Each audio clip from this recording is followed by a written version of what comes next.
Alright guys, this is one of the topics that I research a lot. Let's check it out. The carnivore diet. Why does it work so well? Oh man. It's like it's been, we got like some carnivore TikTokers that will just like feast and adhere to the diet, guys. Let's check it out. February's World Carnivore Month, and I know quite a few people that have done it that have had some serious results. And we learned 20 years ago that Brussels sprouts alone had over 136 identified human carcinogens in them. This is why no one likes Brussels sprouts, right? I ain't gonna be eating Brussels sprouts. Broccoli, occasionally broccoli, but like once a year broccoli. Brussels sprouts, I'm good on the Brussels sprouts. You know, and that's why, right? You know, that bad taste, that bitter taste is your brain and your tongue, which are sophisticated machines, and they can tell you like, hey, this is bad for you, spit it out. Recently, there's been Alright, but our brain also tells us that when we eat, when we overeat, guys. You know what I mean? Me personally, the food tastes worse the more I continue eating it, guys. been quite an uptick in people talking about the carnivore diet. People are shredding fat and stacking on muscle, all while improving their health at the same time. This was initially made popular by many carnivore advocates on Joe Rogan's podcast. One of the websites that Dr. Sean Baker helped start I'm sure there's some that like Brussels sprouts. up, called Rivera.com, has hundreds of testimonials about how people heal themselves every single day using a meat-only diet, including people losing body fat, healing autoimmune conditions, curing depression, and the list goes on and on. So what is it about this diet that makes it work so well? The carnivore diet may appear to be a new and trendy concept, but humans have been eating mostly meat for the majority. Was that like a carnivore cookie she had, guys? Okay, I'll try that, guys. This is an expensive diet nowadays, though, guys. Fairly expensive diet. Since the price of meats have gone up. Maybe because of just a fad of this diet being around, guys. Of our evolutionary history. This stable isotope data shows that humans have one of the highest carnivore ratings of any animal. Humans did not begin to rely more heavily on plant-based food until the development of the agricultural revolution about 10,000 years ago. In more recent history, the carnivore diet has been espoused by a variety of individuals and groups, such as an anthropologist named Vladimir Stephenson. You yourself. Whoa! That's way back then, guys. Holy smokes. I'm going way back in time, guys. Must have longed for a green vegetable once in a while. Well, I did it first. My first experience was that a ship that was supposed to meet me didn't meet me. And I had to become a guest of the Eskimos, and for 4.5 months, I lived on literally nothing but fish and water. Well, we had some blubber, some polar bear blubber, but... Fish and water, guys. Nowadays, the carnivore diet's all about probably not even the fish. It's just like beef. It is mostly what the carnivore diet proponents eat. At least the ones I follow on Twitter, guys. Apart from that. And at the end of 4.5 months, I was healthier than I'd never been before. I have since then spent 6 years on red meat.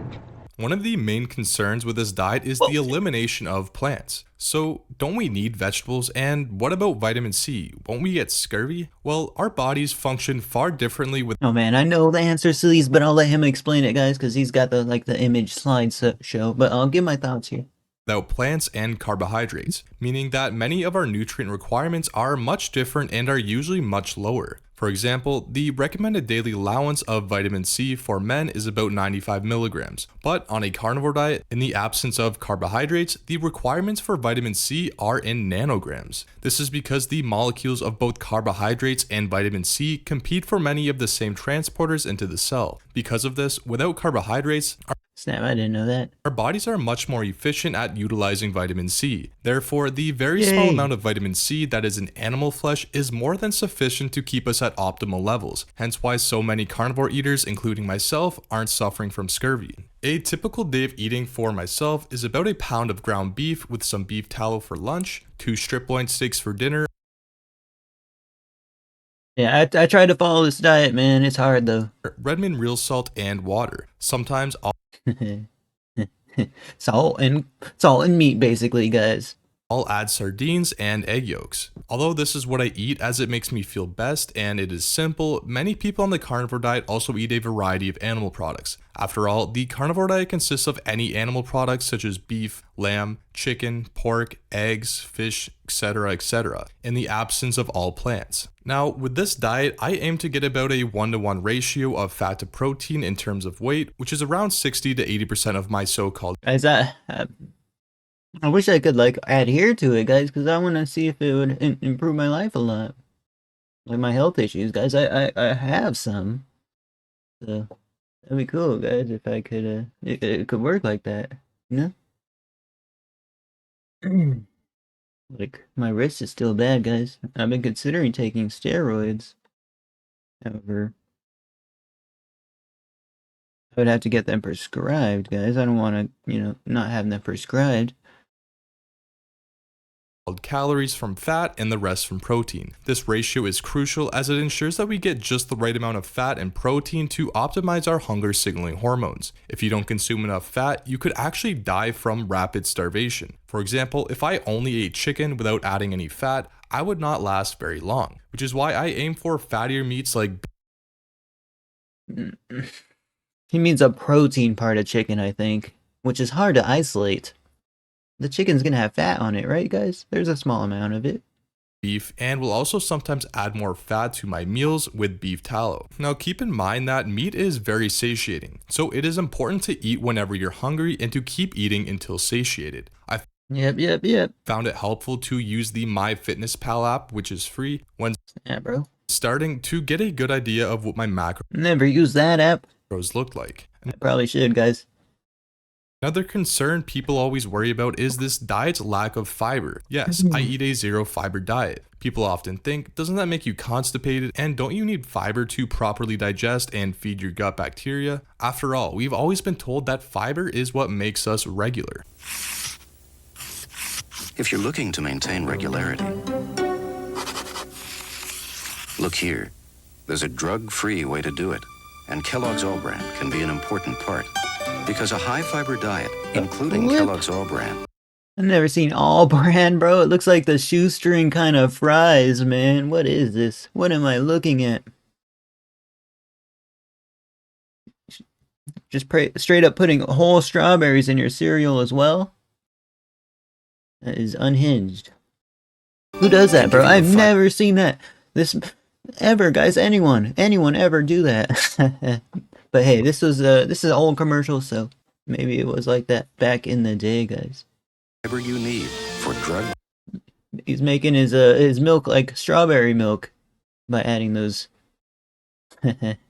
those strawberries, guys. free regularity. A few weeks ago, I was having problems staying regular. I felt sluggish. It even affected the way I worked. Something had to give. So I tried the all-brand 10-day challenge. To have fiber. Fiber One's high fiber. Isn't that a lie? No. Yes, it is. Is not. You know, you're pathological. What? You're pathological. Truthfully, they're at least a third of a day's worth of fiber. Besides, if he were a liar, his pants would be on fire. Fiber is actually indigestible by humans I don't think kids use that insult nowadays, guys. But back when I was growing up, that was the insult. Yes, that was the insult.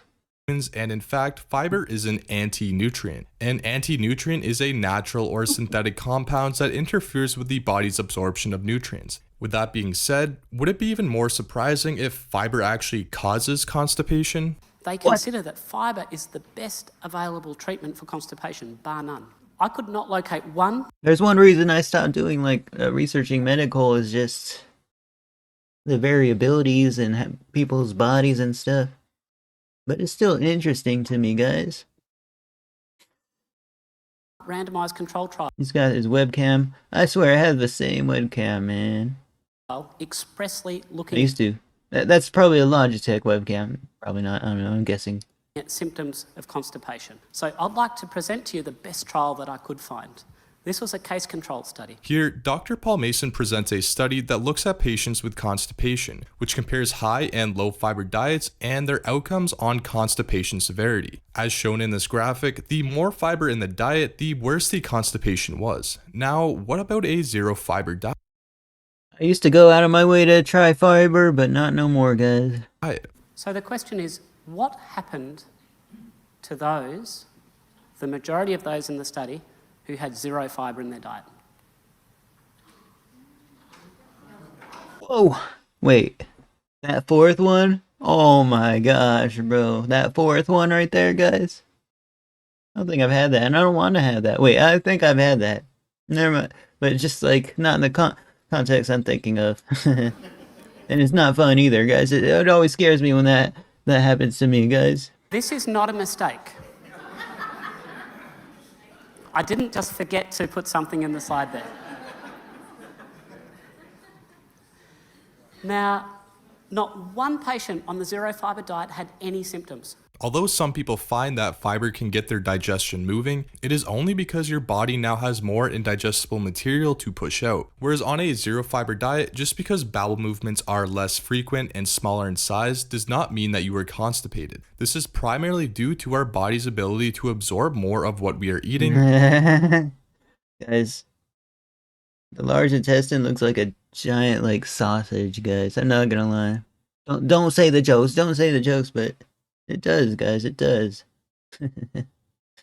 Interesting. Which reduces the amount of waste that we expel. First time realizing that. I know. I'm sorry, guys. But so what about the gut microbiome? Don't we need a variety of foods to keep? That's the large intestine, right? If it either the large or the small, guys. But that it still does. Bit healthy and diverse? Well, this doesn't seem to be the case. In this study looking at the gut microbiome of Inuits, they all seem to have very diverse and healthy microbiomes. The primary issue with the gut microbiome is that it is so complex. I used to spend like $100 on this like pack of probiotics, guys. It was only a 30-day supply. It was the highest quality microbiotics you can get.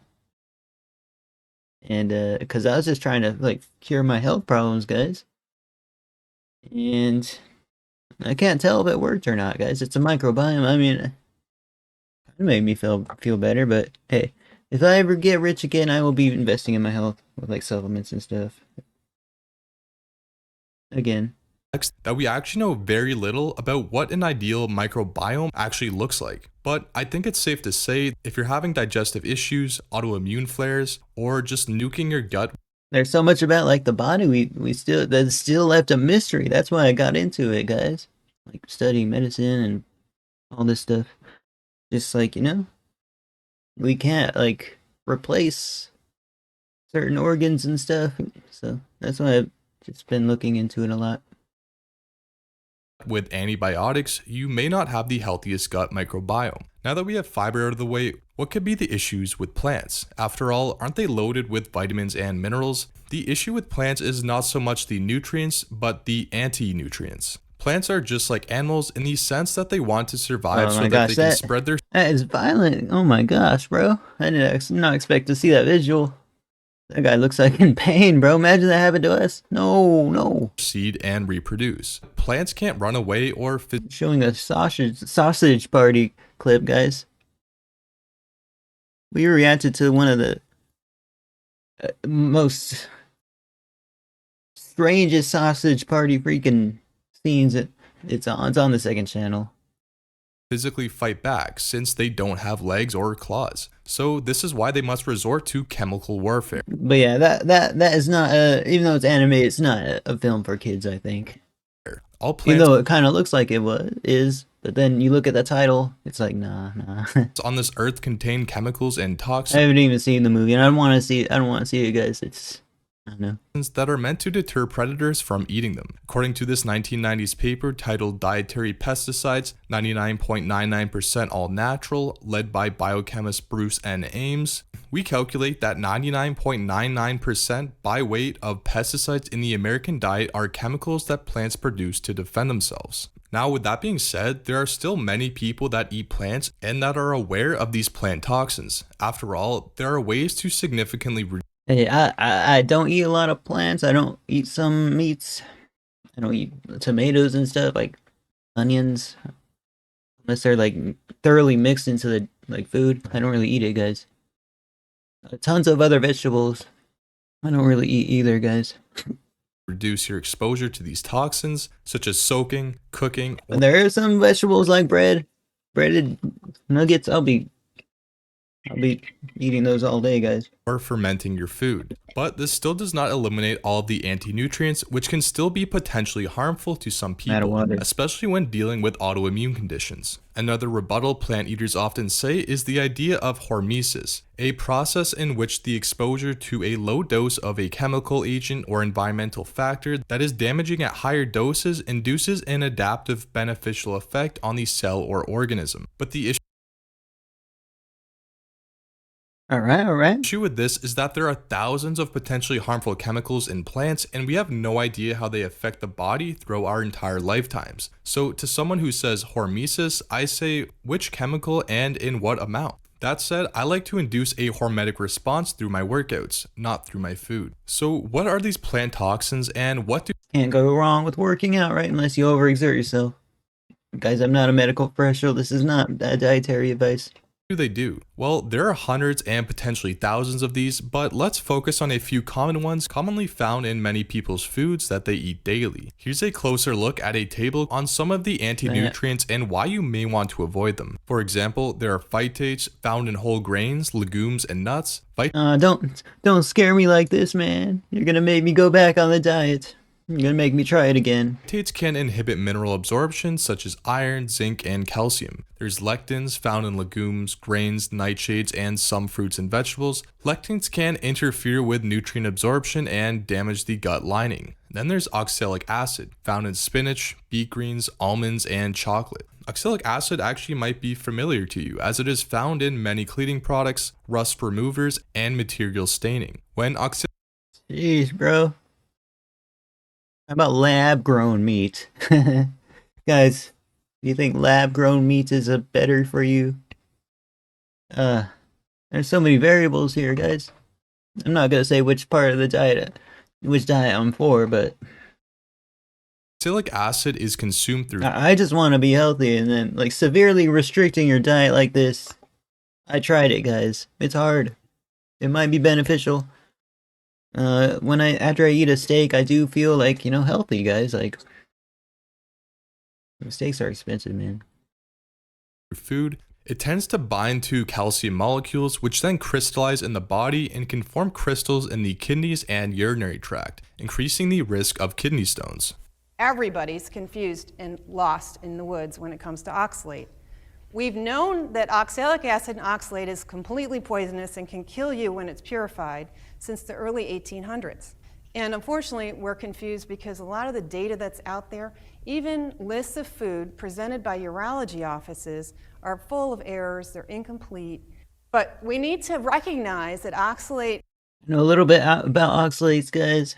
...can be and is affecting deficiency and toxicity. What makes these toxins so problematic is that it's difficult to tell if they're actually causing issues in your body. For example, I used to eat a bunch of spinach and almonds every day, which are loaded with oxalate. I never thought that they were an issue until I stopped eating them. Oxalate crystals can build up in your body almost anywhere, including your bones, and if you are consuming more than what your body can expel, it's pretty scary, man. You stop eating them, your body realizes that it doesn't have to deal with more oxalic acid constantly coming in, so it starts to dump oxalates. In my case, I broke out in a big rash on my back. For some people, it can be dumped through their urine, eyes, lips, or almost anywhere on the body. And the thing is, for some... Okay, guys, we gotta watch something that, something that's a proponent for the vegan diet. It feels like, we're not getting all sides of the story here. Some people ingesting a heavy amount of oxalic acid over their lifetime, it can take... And again, these foods, the meats, they're always more expensive in general, so there's that. It's gonna be harder to get them. And, I personally find it less appetizing. However, my body probably doesn't. So, I don't know, guys. Take decades for your body to get rid of them entirely. Some other anti-nutrients are tannins found in tea, coffee, and some fruits. Tannins can interfere with iron and mineral absorption. Gluten found in wheat, barley, and rye. Gluten can cause damage to the gut lining and nutrient malabsorption in people with celiac disease. Why does she do that, man? disease or a gluten sensitivity. Phytoestrogens He's angry at her dishes. found in soybeans, flax seeds, and some other plants. Phytoestrogens can mimic the effects of estrogen in the body and may have hormonal effects. Now remember, not only do these anti-nutrients prevent the absorption of nutrients that are in the plant that you are eating, but they also prevent the absorption of the nutrients of the other food that you eat with it. This is another reason why nutrient requirements are much higher on a standard diet. Not only are nutrient requirements lower on a carnivore diet, but meat is one of the most nutrient-dense foods that a human can eat, while simultaneously being in a very bioavailable form. Take creatine, for example. It is one of the most studied supplements on the planet, which has been associated with increased endurance, muscle power, strength, and improved mental cognition. And many scientists have concluded that the optimal amount is 3 to 5 grams per day, which is precisely the amount that is found in 2 to 3 pounds of red meat. This is It's quite a bit, man. I gotta buy more, but guys, but I was wasting like 200, 300 bucks a month just on supplements and stuff. And yeah, you can get it from beef. why it isn't surprising that people are not only using the carnivore diet to heal diseases, but to perform at an elite level. But the real magic to this diet is that it is an ultimate elimination diet. It is easy to eliminate all processed food and plant toxins while providing your body with all of the nutrients it wants and needs. Alright guys, that's our video. Thank you for watching. Check out Stonium in the description. Stoium. In the like, comment, subscribe. Peace out, everyone. We got a bunch of testimonials, guys.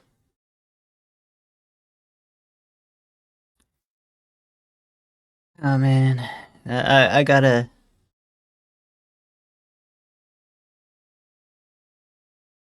I gotta change my diet a little better, guys. That's.